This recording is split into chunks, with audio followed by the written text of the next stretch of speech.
man that champion, because he is certainly rather good at it.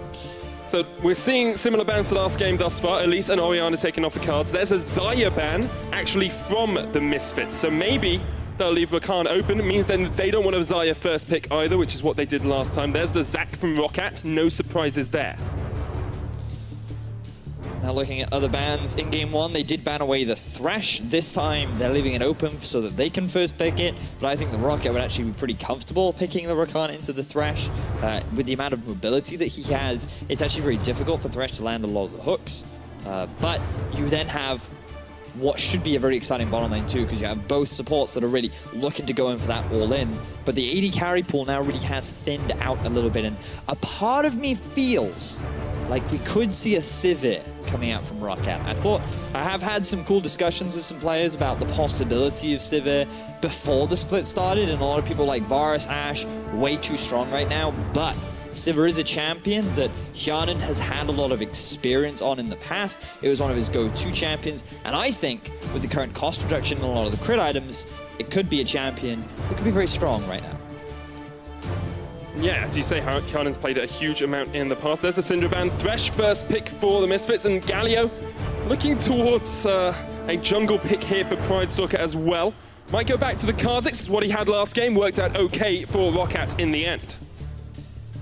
So far, all Roccat are doing is they're guaranteeing a power pick that can be flexed. Remember, you can put Galio in the mid lane. Very popular over in Korea. And Pridestalker, he's just getting a comfort pick, something that he can farm on.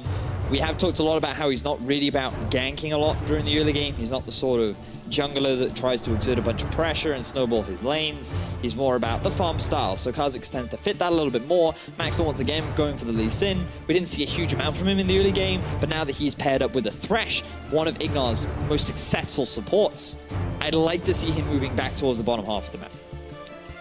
I'd actually like to see Misfits put a lot of priority on Power of Evil as well. He's been one of their standout members. Even in games they lose, he's been playing incredibly well. So I'd like to see them try and get him something strong in this draft phase. Orianna and Syndra already taken away.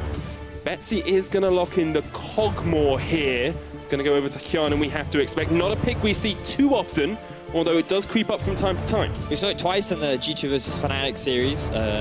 It died a lot. Yeah, it didn't work out too well. Yeah, but they did have the Lulu Kog'Maw bottom lane. I think that Kog'Maw can do fine against champions like Varus, like he trades pretty well, but it's so risky to pick him. You do have like a decent protection composition, but I do not want to see Roccat lock in a Lulu right now. Not only do I think that's not a great support for Udid, I also think that it's really bad to Thresh. You are so squishy, it's super easy to one-shot you, especially with the Varus. I think Roccat go for something like a Brawl. I think it does well into the Thresh, it offers good peel, and it just synergizes very nicely overall with the composition. Does well into Varus as well. When he's trying to chuck out those piercing arrows, you can just put up an unbreakable wall. The Lulu ban from Misfits, obviously they thought perhaps, Roccat go for the Blitzcrank. Okay, screw the Lulu ban, let's have a talk about this Blitzcrank. That is not a pick either of us expected to see. Well, sorry to burst your bubble. I made a tweet about it the other day saying that I've been seeing a lot of Blitzcrank all over the world recently. That was during the Unicorns of Love series that I cast. Before the Unicorns of Love series. But the thing about Blitzcrank is, over in the LCK, he's been picked very readily with champions like Xayah specifically, because you get hooked in, you get knocked up. It's super easy for Xayah to land that burst combo with the E, and basically just like it's that all-in engaged sort of composition. And against low mobility carries, Blitzcrank does very well. Now, I personally have never seen it paired up with a Kog'Maw. I think that there are elements of risk, because in terms of your laning phase, you lose so much pressure. But it has fantastic pick potential, and we know that Udid is really good at finding picks. So now we're looking towards this final pick from Roccat. Of course, that Galio could be flexed towards the jungle if Roccat decided to do it. They're not going to. Talia for Betsy in the mid lane. Just a push matchup into Power of Evil's Cassiopeia. This is a matchup we've actually seen a lot in Korea as well. Faker playing it against, I think it was against Ever8. Yeah, I mean, like, Cassio has been considered a pretty strong pick, and Talia in general, largely because of how well she can trade. It's one of those sort of, I would argue it's a bit more of a skill matchup, largely because, sure, if Power of Evil can get in range of the Talia, he will always win out in that 1v1 because his sustained DPS is so strong. But Taliyah is naturally good at kiting, thanks to the work ground, thanks to just the Q, and just the amount of mobility that you get as a champion. Like, she's really good at keeping Casio just out of range. So, depending on how you position and depending on how good you are at skill shots, it can go either way, but in terms of the laning phase, it'll certainly be an exciting one. Maxlor looking for redemption against his former teammates. Make sure you join the conversation online. Go to the @LOL Esports Twitter and put hashtag MSFWin if you think Misfits are going to even out the series, and hashtag ROCWin if you think ROCCAT are going to be able to close it out 2-0. We are going to get onto the Summoner's Rift. It's game 2 of this series between Misfits Gaming and ROCCAT, and we have a Blitzcrank pick locked in for ROCCAT. Also worth highlighting that we have another big teamfight composition coming out from the side of Misfits. They have a little bit more room to play around now in terms of the 1-3-1, because Jarvan can go off into a side lane and he will happily hold his own against the Galio, and Casio can go off onto a side lane too because of her fantastic trading power. The problem is neither of those champions have globals. Betsy has a semi-1, and so does Faxi. So it's so much easier for them to regroup with the rest of their team if they have a C-Power, Revel, and Alphari split off onto a side lane. I think alongside that as well, Misfits haven't shown me recently they can play a strong macro game. They haven't shown me they can play the 1-3-1. We brought up the Alphari stats in the last game, and he tends to fall behind in his lane and not have that much impact. Even if they can get ahead slightly, can they rely on these members to actually enact a 1-3-1 properly? Well, I'm sure the Misfits coach and the Misfits team you've got to have a lot of confidence. You've got to have confidence and trust. Well, sure, Maxlor definitely has a lot of confidence. Yeah, we'll face SKT in the finals, guys. Yeah, that's the long goal. But right now, Pridestalker seems to have his number. But in terms of what Maxlor could do in the early game, bottom lane is another great prospect for him to try and gank. Mid lane is actually a really valuable place to gank as well. Largely because Taliyah, she doesn't have that innate escape tool. Sure, she's got a lot of kiting power and she's got a lot of base movement speed, but she's still very similar to champions like Orianna, that when they have no flash, super easy to kill. You see how strong ROCCAT were in that last game. Only had 2 team deaths. That's the least since last August. It's a long time ago. Betsy's going to trade onto PoE. The Twin Fangs doing quite a lot of work. Actually, Corrupting Potion on PoE here.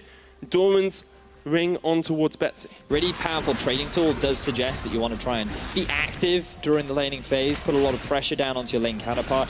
Other thing to notice about the 2 mid laners is they have gone for the Storm Raiders Surge. We've been seeing it a lot more on many champions in the current meta across the world, because that bonus boost of movement speed that you get when you do a chunk of damage is extremely valuable, not only for escaping, but also for just walking up, chip damage, then escape. But also the additional reduction in movement speed that you get from that active, very, very helpful as well. So I think that if you can pick it up on a lot of mid laners or just champions in general, you should try and get it. And let's have a look back down towards this bottom lane. Hjarnan here on a hyper carry in the Kog'Maw, getting pushed in. But last game he had an incredibly strong performance and has had an incredibly strong performance across the entire split. First in damage percentage, first in damage per minute, and second place in the AD carry role for that kill participation. Yeah, this guy was a standout performer last split, and many people may not have recognized it because in the early part, ROCCAT were struggling, but Hjarnan was the consistency. He was the guy that was always playing well, and coming into this split, he has had some great games. The bottom lane of ROCCAT have been performing extremely well, and if we just look back at last game, they are the large part as to why ROCCAT were able to get themselves the win.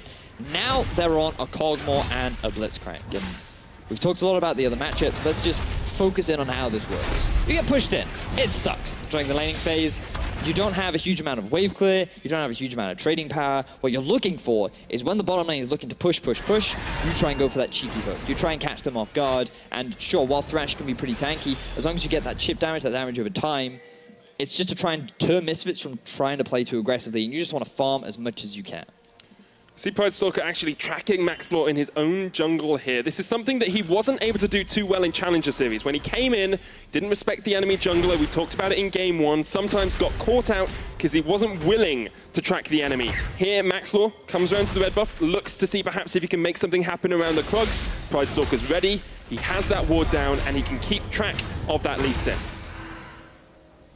And that's very valuable for players like Faxi too. you have to deal with the ever-aggressive Alphari.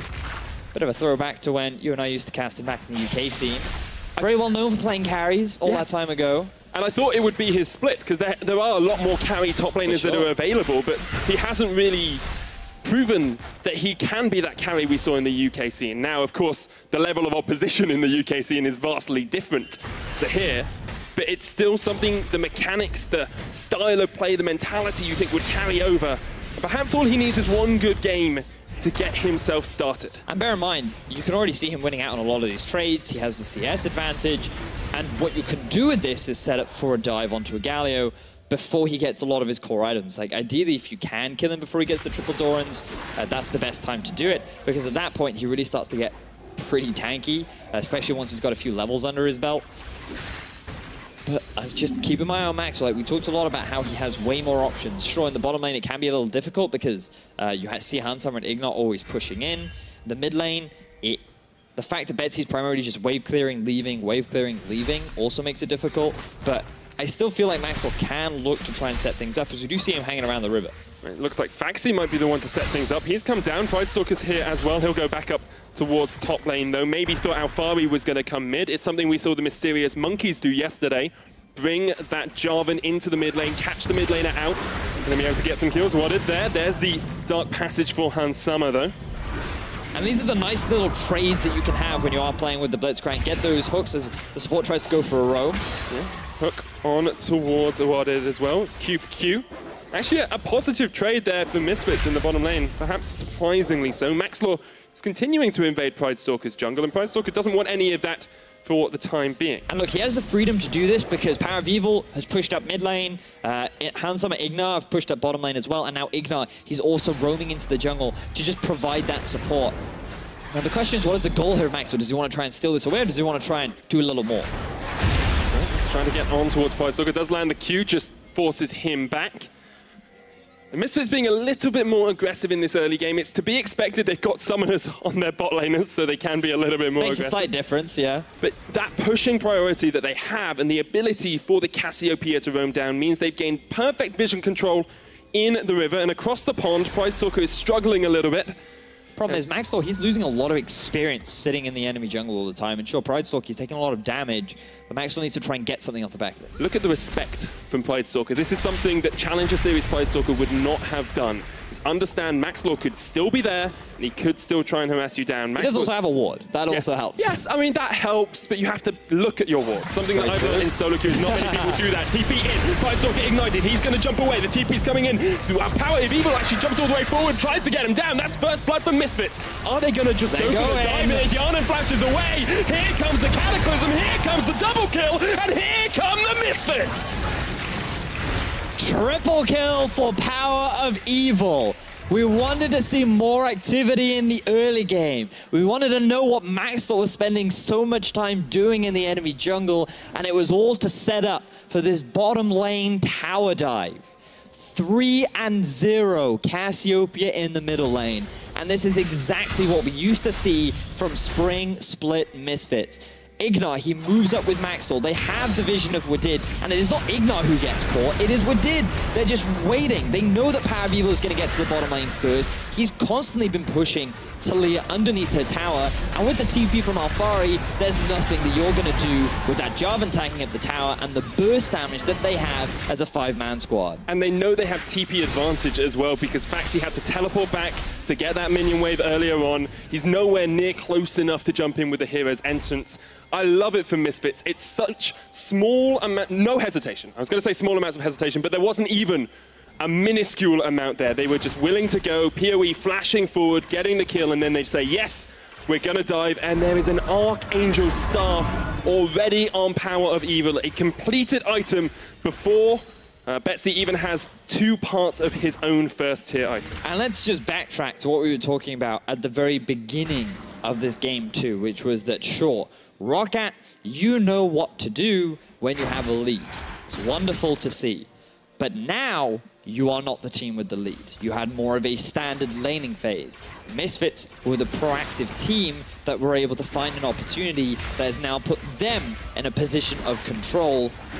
and how well will Roccat be able to handle it? Because we have seen a perfect or near enough perfect execution from Misfits in their first game against NIP when they were able to get the lead, their ability to play around Baron, their early tower control, everything was impressive. Can Misfits do the same to Roccat right now? And even if they can delay the game, do they win later on? You're playing into a Cassiopeia who scales up so incredibly well. Do Roccat have the tools later on? Can this Kog'Maw do enough with the protection facilitated by Faxi and by Betsy to actually shred through this Misfits lineup? Well, I think it will be difficult simply because of the amount of stuff that can kill you. Like Jarvan and Lee is a really annoying combo to deal with. And sure, even if you have the hero's entrance, like what you can do is you have Alphari dive in with a bunch of burst, and then Maxwell follows him up with the safeguard, and then you have an easy avenue to kick that Kog'Maw back into the rest of your team for the Cassio to then sink her fangs into the not Kog'Maw, which is always nice to see. Thank goodness. Although it would play into the fact that we are on a Summoners Rift Safari. That is very true. You know, I've been on a safari. Have you actually? Yeah. Where'd you go? When I went to Kenya, I went on a safari, and the funniest part about that trip was when I thought I'd saw a leopard. Seen. Yeah, I saw. Sorry, I thought I had seen. You're right. I thought I had seen a leopard, and I was like, "Oh, look, a leopard! A leopard!" I very quickly realized it was a log, and then all of the other tourist vans behind us stopped to check because they too had thought they had seen a leopard, and we spent a good 30 minutes watching this idle leopard, which turned out to be a log. Could have just been asleep the entire time. Leopards are very sneaky. It's true. Good at camouflage. Wadid here trying to come up towards the mid lane, seeing perhaps if he can catch Power of Evil out. No flash, of course, on the Cassio. Pridestalker's gone up towards top, and there actually might be a play towards this top lane tower, as Pridestalker and Wadid will be up here. Don't think they have quite enough damage to take it down yet, but they may do. Alphari just about to get his teleport back off cooldown, so might try and stop the first tower blood from going down. Oh, a bit of an oversight there from Misfits. The fact that Roccat could just very freely send 3 members up to the top side, get themselves the first tower of the game. We'll give a big gold influx back into Rockat's pocket. And we'll also open up the map a little bit more for Faxi to roam around and maybe look to make some kind of action happen in the bottom side. And notice, like, Wadid was able to leave bottom lane, roam all the way to the top, assist with the tower, and then is able to come back down to this bottom tower simply because Misfits were not properly utilizing the pushing power that they had. And it's the power of having mobility boots as well on the Blitzcrank, something we see so commonly, just to be able to get around the map a little bit quicker. However, Misfits do have a lead on the scoreboard, 3 kills to 0, 1,000 gold lead, and a big CS differential in that bottom lane as well. Hans Sama is the one this time surpassing his opponent with a 30 CS advantage.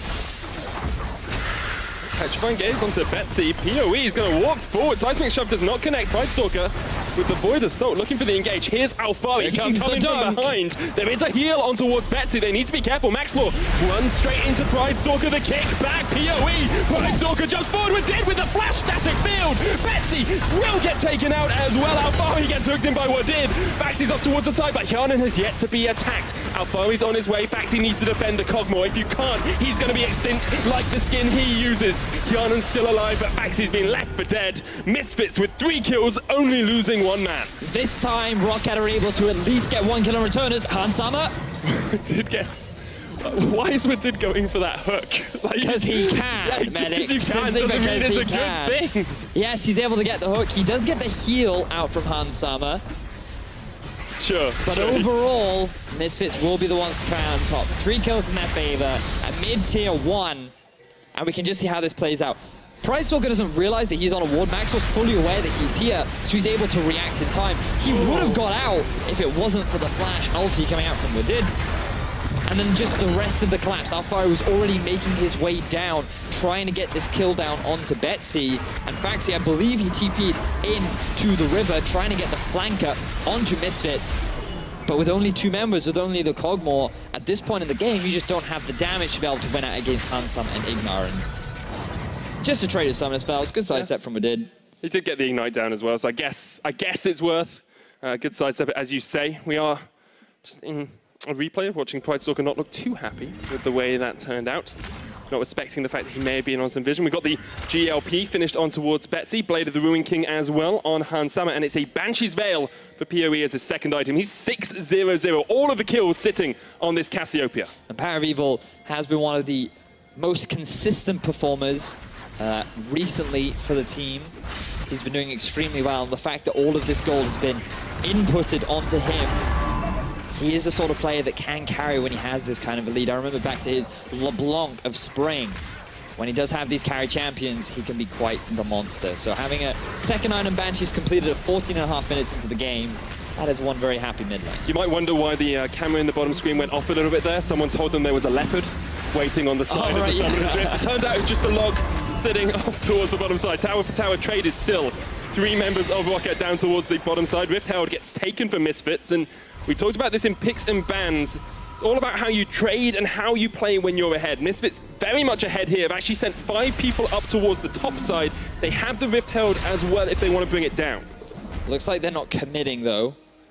They already have the mid tower. I feel like the best utilization of that Rift Herald would actually be onto the bottom tower. Get a push going for Alphari, get a big minion wave stacked up, and then just drop it, help them take the tower down. If Roccat invest a number of members into that top side, Misfits can look to try and make a play around the top half of Rockat's jungle, where you can see they've invested a huge amount of vision. It's a very interesting thing you say that, because you're a lot smarter at League of Legends than I am. Debatable, but carry on. You are. Your job is analysis. My job is shouting. And I look at that bot lane tower and I say, it's pretty low.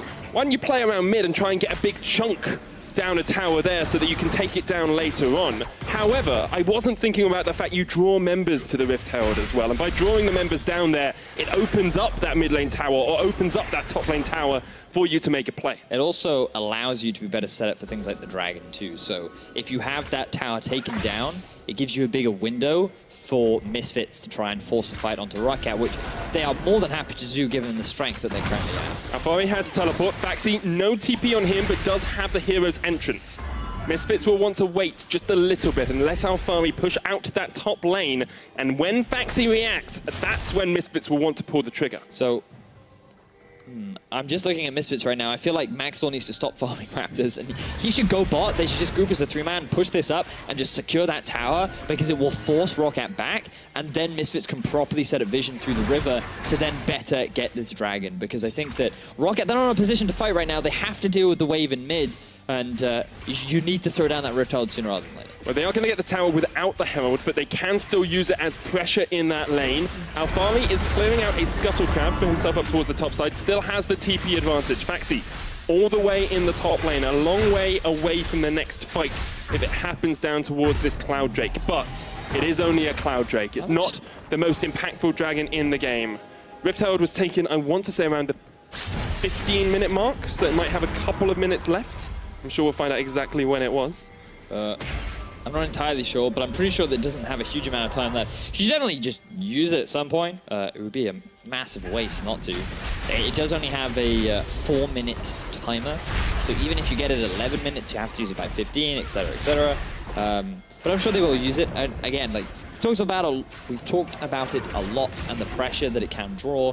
But the problem is with Baron not on the cards, the best thing that Misfits could hope to get is the Dragon, which right now they have full control over, so they don't even need to utilize that. So like the best thing that they can, like there isn't really a best thing for them to get. The best thing they can do is just like put it in mids, get a bit of damage down, and be like, yay, but then it'll very quickly get killed. So.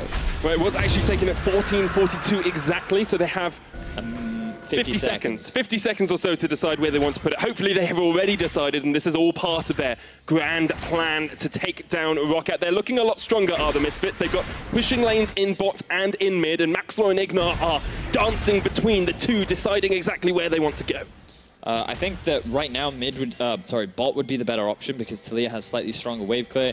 Hjarnan does have flash, but you could go for a flank around him. So there it is, finally comes out. 20 seconds to spare, and as a 4-man unit, bear in mind Taliyah had to wave clear in the mid, but the wall... Oh, this is so nice, because what this does is it splits the Herald away from Misfits. They will get a lot of damage on the tower.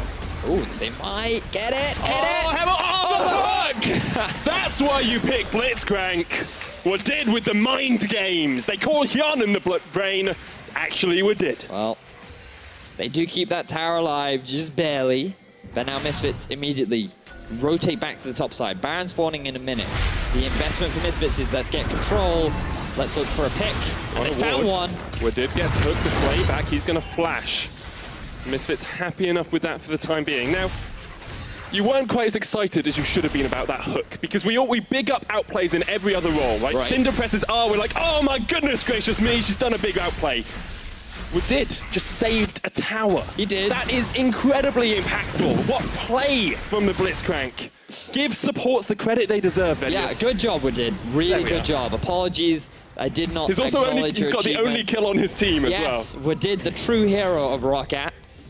He has been over the last weeks, though. He's been one of the main carries for the team from that support role. All those engages pale in comparison to the hook landed down in bottom lane to keep that. I could see that making it to the like the big plays. Yeah, the big plays. I think we should definitely have that at the end. Baron is about to spawn. 5 seconds left on that. Misfits in a comfortable position. 3,500 gold ahead. However, all it takes is Power of Evil dying early on in a fight, and they lose a massive amount of that gold lead. And now we have a 5-man group for ROCCAT in the middle lane. Alphari is putting pressure on bot. Misfits, they've set up a very comfortable 1-3-1. A lot of wave clear. At ROCCAT, they're struggling to find answers. And this is what we're seeing more and more from ROCCAT. When the bottom lane specifically is not getting an early lead, they struggle to know what to do. Here he is, here's the Weaver's Wall. They're looking for the Cassio. There's a fight down towards the bottom side as Wadid gets jumped on, but Power of Evil trying to flash away. The flash he plays, Power of Evil survives. Pridestalker eventually gets the shutdown. Now it's a 4v3 as ROCCAT try and run away. Jump in, the flash yard and try to get himself away. Maxwell's so low, the Sonic Wave does not connect. Faxi's dead, the hook just off towards the side of the Kog'Maw. Hjarnan running for the wind. But can he escape from the Misfits? Here comes Ignar. There they go, Hjarnan trying to trade in. Cannot kill Hans Sama. There's a killing spree for the Barons. And Misfits get a full-on 5v5 team fight. Power of Evil, he almost got himself the 2v1 outplay. He just took too much damage in order to be able to win out. Regardless, Misfits, they're happy as Pridestalker trying to get something back. And instead, he gets a Sparta right in the face. That's pretty strong kick there from Maxwell, knocking the insect back. Let's have another look at this fight. PoE and Pridestalker is the place I was watching. So yeah, you can see in the top side, they try to get the collapse because they feel that Power of Evil is cut out of position. They do not respect his damage, and a really good flash from Power of Evil to dodge out from the main damage-dealing ability of the Taliyah. Meanwhile, the rest of Misfits, they're fighting a 4 versus 3 in the river. ROCCAT have lost the main damage dealers because they're purely relying on Hjarnan. The best thing he can do is hit onto Alphari, who's so tanky at this point that he's just soaking up all the damage to freely allow Hans Sama to shred through the rest of ROCCAT. And when you're all alone, when you're just a simple Kog'Maw, there's very little that you can do against the Dunk. And it's the reason we were worried about the Kog'Maw pick when we were in picks and bans as well. We said, can they protect him? Yes, he put out 2,500 damage, but compare that to Hans Sama, he put out 2,000 damage more. PoE was an absolute god there as well, with 4K compared to only 500 from Bessie, just dodging around all those threaded volleys. PoE has shown us why he's such a well-respected mid laner in the European LCS. And now we're seeing the drawbacks of this Blitzcrank. Was it really the most effective pick? Yes, it saved a tower. Yeah. All right. It did one good thing. Don't doubt, Velious. Ult. Chains onto Hjarnan. Yeah, there's no escape there, mate. Dead as a dodo, and Betsy might be soon to follow. All of Misfits just to collapse straight down. Taliyah's dead, 12 kills to 2. Misfits on a rampage. Very easy setup. Who'd have thought the Hans Sama would be the engage tool for Misfits to get the pick onto Hjarnan? Betsy follows very shortly, and now the Baron should be very easy pickings as Ignar tries to zone. Pridestalker can still steal here. They're going to jump across the wall. Here's the hero's entrance, jumping onto Pridestalker. 6,000 HP on the Baron. ROCCAT will get 1 kill. Maxwell jumps towards Pridestalker, but Maxwell almost dies there. Faxi taunting up 2, and the Baron has reset. They'll lose a kill onto Wadid and 1 onto Faxi as well, but for the time being, the Baron has not been taken. Pridestalker still has the possibility of a steal here. Smite up. Maxwell, you've been in this situation before. If you miss that D key, you are in for a world of flame on Reddit, I'm sure. Pridestalker, Miasma comes down. He can still jump in. Power of Evil trying to do what he can. Is Pridestalker going to go for the hero play? 2,000 HP on the Baron. He jumps in. He's dead. He's dead, and so's the Baron. Misfits secure it. And Maxwell thanks his lucky stars that there was no possibility of a steal from Pridestalker. Very well played there from Misfits. And we just have to backtrack to the very start of this fight because it was a good initiation from Hans Sama. It's always risky utilizing a flash and an AD carry, but it's set up for the kill onto one of the main damage dealers. Betsy immediately got followed up by Alphari, who used his E to proc the Banshees, to then get the reliable ulti down, to deal all the damage to burst him. And this is where we see a lot of engagement. So you can see now, Hans Sama gets stuck in the pit. No longer can he hit anyone else, and he very nearly dies to Baron.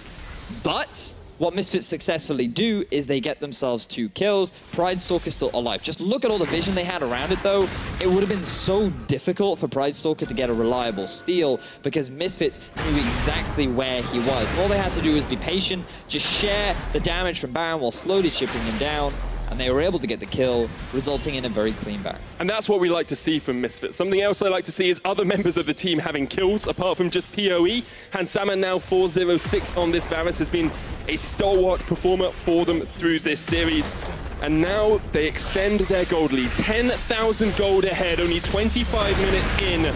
And they're looking for more. There's Talia coming in. The hook's going to land on towards Maxwell. TP coming in, though, from Misfits. They want to turn this one around. They've already killed Betsy. And Roccat realize they just can't take these fights. They try to find a hook, but Maxwell's not the target that you want. They seem uncoordinated as they chase onto Ignar. No flash on Faxi means that he cannot get that flash engage that he wants. Alphari's still splitting in the bottom lane. Actually used the TP to come down here with the Baron buff. We'll be looking for that inhibitor. Faxi's on his way across to try and stop it for the time being. And Roccat, they're just being dragged across the map right now without Betsy. The big wave clearing tool on the side of Roccat. I don't know if they have enough answers to stop the siege from Misfits. Well, they're going to try to. Wadid walks forward, grounded. Here's the hero's entrance, trying to save the support. It's important to do. And Sama low. Winds of War into Taunt. That's a kill. Pridestalker looking for Ignar. They've got onto PoE as well. Hjarnan dodging away from the Noxious Blast, but gets grounded. Maxwell's going to chase on towards the Cogmore. Ignar's down towards the bottom side, but Maxwell and Alphari have joined the fray, and it's a 2v3 until Betsy can get there. Power of Evil trying to dodge around. The Cataclysm comes onto Betsy. He jumps in, but PoE's doing a lot. Can Betsy do enough to turn it back around? PoE's still alive. Now he's dead, and it's up to Pridestalker to try and 2v1. Cannot get onto Maxwell. It's an ace for the Misfits as Roccat fall to the winds. And only Wadid will be respawning soon, which means another inhibitor will go in the favor of Misfits. Not the cleanest fight in the world, but they'll be happy with it as their dominance over Roccat continues. 21 kills to 6, only 26 minutes in. Almost a kill a minute this game. It has been incredibly bloody. And Misfits are showing that they thrive in these sorts of conditions. Misfits. They were a little bit shaky in this fight because remember, they are only 3 members in the top. They don't have any major tanks. They try to get themselves a pick onto Wadid, but the damage reduction is huge there. He buys so much time for Faxi to come in, which actually results in them losing their AD carry. Now, just keep your eyes on Power of Evil and his positioning, because he's utilizing the bonus movement speed that he constantly gets on his Q. He's expecting the taunt, Flash predicts it. Always just sidestepping all the main damage dealers. He cannot dodge the knockback from Betsy, but doesn't care. He's just using the sustain that he gets to keep himself alive for as long as possible. Results in a double kill at the very end. And this man, he has been playing on fire as he rounds out his score with a 13-2-4. That's a pretty beefy scoreline there. It's not bad, not bad. Almost, well, he's got 4 completed items as well. He was so close to 1, 2, 3, 4. And he's ruined it.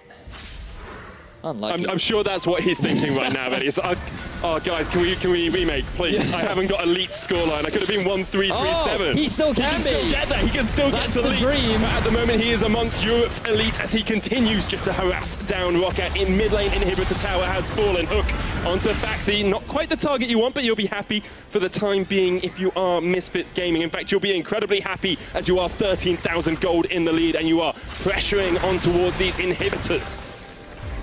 Misfits, they have to answer with the wall now as 2 members get cut off. Weaver's wall comes down. Hans Sama and PoE are slightly isolated from their team, but Misfit Roccat do not want to get the engage yet. I always wonder why it's a Weaver's wall, why not a Knitter's wall? Could be any type of wall. Because she's a Stone Weaver medic, she's a Stone Weaver as the second inhibitor goes down. Looking for the third. Misfits just playing this one by the numbers. Alphari jumps in, massive damage onto Betsy. Hjarnan still alive though. Blade of the Ruin comes down. Betsy dead. Hjarnan forced off towards the back of the fight. Roccat, one last hope for them. 4-man taunt, but it's not enough as Hjarnan has had to back away. At the back of the fight, Maxwell jumps in. That's a kill. Roccat down to 2. Misfits still at 5, and they are looking absolutely devastating. Only 1 kill for Roccat as the Misfits clean them up. They'll take the Nexus Towers as well. They're looking for that ace if they can land this onto Pridestalk. Hansammer spamming out a few laughs as Misfits laugh themselves all the way to a game 3, taking down Roccat.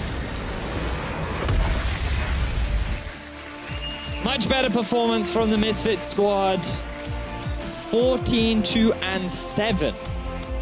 Anyone who has Paravival on their fantasy team is going to be ecstatic right now. It's not leaked though, is it? Could have been better. It's not. It was so close. It was. 1 death and 1 less kill would have given us leak. Regardless, fantastic performance from him and the entire team. 1-0-17 on Alphari. Just a much better team performance overall from Misfits. And what we saw was an inkling of what Spring Misfits were, where they were very good at being able to make plays around the bottom half of the map, normally around the 10 to 15 minute mark. They were very good at being proactive at taking that early tower and snowballing the rest of the game from there. It took them a little while. Well, actually, this was a much faster game, 29.5 minutes. So once they got the Baron, they seemed to know exactly what to do with it. And they did. Misfits Gaming have tied things up here in this series. Give us the full story, Shox. Well, I have a lot of questions, so I hope that these guys can give me the full story. And I want to start by taking a look at picks and bans, because it is a bit boggling to me that obviously Kallisto was banned out, but when you are Roccat, you're kind of struggling to find your form and you're struggling to find wins, and you find such a decisive win in game 1 and you have most of the ingredients available to you again. Why do you then not pick the Rakan again and not pick kind of the same combos? I don't think the comp was that different from last game. You have Wadid and a Playmaker, you have a Galio to follow up, and then you can force these team fights, force the picks around Wadid. I think the plan is still the same. But I agree. I think it's just a weaker version of what happened last time. Also, just a lot of questions. Hjarnan also had a fantastic game, but I just feel like you're giving up a lot because Blitzcrank and Kog'Maw, although the sustain is now a bit higher, you do have the Doran Shield for Kog'Maw. It is rough. And I think what they were looking for is a quote-unquote similar pick in the sense that you team fight with Kog'Maw in the way that they wanted to with the Kallisto in the first game. They're obviously not identical champions, a lot of difference between them, but if you protect the Kog'Maw, theoretically Hjarnan can do the same thing that he did in game 1. Sense. However, Blitz not known as a protection AD carry, and while we've been talking a lot about the Doran Shield meta and it can get so many supports through and AD carries through the laning phase, Kog Blitz is not a particularly strong laning duo unless you somehow magically hook the AD carry like 2 or 3 times and snowball the lane from there. And that just didn't happen. They got Hansammer once, I think it was, in the laning phase before they got crushed by the triple kill that came through from Cassiopeia. Yeah, and on top of that, I said that I thought that Pridestalker and Maxlor were kind of invisible and not that big of an influence. Here, Maxlor is showing Pridestalker, well, all the corners of the rift. Yeah, and this just shows the importance of one hand knowing what the other is doing. Roccat is hooking aggressively with Blitzcrank on the bottom side of the map, taking a fight, while Betsy is back in base and Fax in the top lane does not have TP. So 5 members from Misfits in the bottom lane immediately, with Roccat only having 3. And this is a time where they also didn't respect, not only was Betsy back in base, Paravival had been off the map for a good 30 seconds before that. There were no wards on the way down. It's a Thresh, so he can even make any ganks a little bit more potent, utilizing the Dark Passage of the Lantern to get Cassiopeia over the walls, and that's exactly what happened, and Cassiopeia gets the triple kill. Same thing happens a few minutes later, 6-0 Cassiopeia. The game's basically over at that point. It doesn't matter how late this game goes. A Kog'Maw, I don't think, is ever really going to out-duel like Cassiopeia if they catch anything. Yeah, and to finalize it, let's take a look at one of the final fights, or one of the many fights that Misfits ended up winning. They end up taking Baron, and then it's pretty much a done deal already. Yeah, on this one again, utilizing Hansammer's ultimate, great catch onto Hjarnan, and from here, this is just Alphari's strength on the job, and you can clear so much ground, you can get in for the fight, take down Betsy, and take the Baron. And yeah, my issue with that positioning from Roccat is that they don't have anything to grab mid. You're not looking to fight here. You do already have vision towards the Baron, so you know the Baron is not getting set up by Misfits, so there's simply no reason to be that far up in the mid lane and getting caught out of position. Well, now, guys, riddle me this. I feel like if I looked at these two games as we're going into game 3, in game 1, I saw Kalista absolutely getting the kills and Roccat pushing an advantage and pushing the snowball. In game 2, I saw Cassio getting extremely fed, getting kill after kill after kill in teamfights, and Misfits very cleanly pushing a snowball. But I don't think that I've seen that much specifically out of the teams on a macro level if, you know, they wouldn't have gotten those kills. And obviously it's woulda, coulda, shoulda because they did. But not to say that I'm incredibly impressed by one or the other. Are you guys more impressed by Misfits or Roccat going into game 3 from what you've seen? Henning, maybe? I think Rocket's game 1 was them taking the proactive decisions and picking good fights.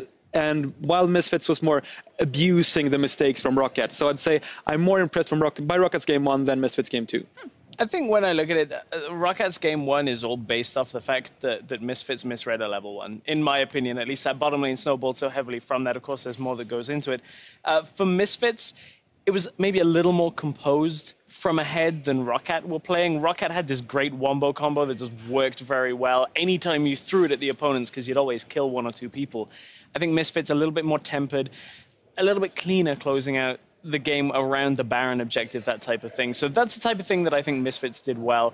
I still think Misfits will close this series 2-1. I was going to say, when I listen to you, I hear Misfits going to take it. Henning, you seem to still have a lot of faith in Roccat. Gotta have faith in Roccat. I think for sure. It's going to be really close. Whoever wins, I think it's going to be a spicy one. I mean, you put it this way. There's Swedish players on Roccat, British players on Misfits.